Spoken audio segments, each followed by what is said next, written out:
एक छोटे से गांव में आरव नाम का होशियार लेकिन थोड़ा शरारती बच्चा रहता था। एक दिन उसे अपने पुराने घर की छत से एक चांदी की चमचमाती घंटी मिली।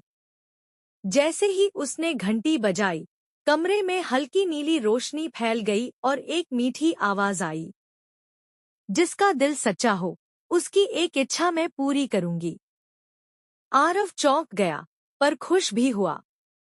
उसने सोचा, अगर एक इच्छा है तो उसे बहुत सोच समझकर मांगना चाहिए। उसी रात गांव में एक अजीब घटना हुई। गांव की एकमात्र कुएं का पानी सूख गया। सभी परेशान थे। किसान रोने लगे कि उनकी फसलें नष्ट हो जाएंगी। आरव ने जल्दी से घंटी उठाई और उसे बजाकर इच्छा मांगी। हे जादुई घंटी, मेरे गांव को पानी दे दो, लेकिन ऐसा कि कभी खत्म न हो।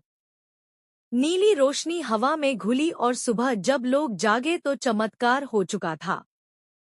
कुएं में न सिर्फ पानी भर चुका था बल्कि उसके ऊपर एक छोटा इंद्रधनुष भी दिखाई दे रहा था।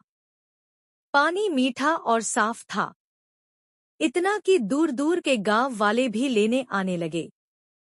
पर तभी एक दिन लालची व्यापारी गांव आया।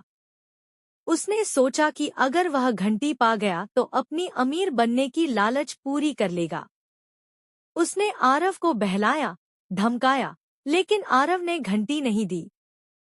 आखिरकार व्यापारी रात में आरव के घर चोरी करने आया। पर जैसे ही उसने घंटी छुई, घंटी चमकी और आवाज गूंजी, लालच करने वालों के लिए मैं नहीं बचती। अगले ही पल व्यापारी गायब हो गया और गांव के बाहर जंगल में पाया गया, जहां वह घंटों तक रास्ता खोजता रहा। आरव समझ गया कि यह घंटी सिर्फ भलाई के लिए है, बुराई के लिए नहीं। उसने तय किया कि वह अपनी इच्छा कभी स्वार्थ के लिए नहीं मांगेगा। गांव के लोग उसे छोटा रक्षक कहने लगे, क्योंकि एक बच्चे ने पूरे गांव की प्यास मिटा दी थी। सीख, जादू चीजों में नहीं, हमारे इरादों में होता है। अगर दिल साफ हो तो छोटी सी चीज भी बड़े चमत्कार कर सकती है। दी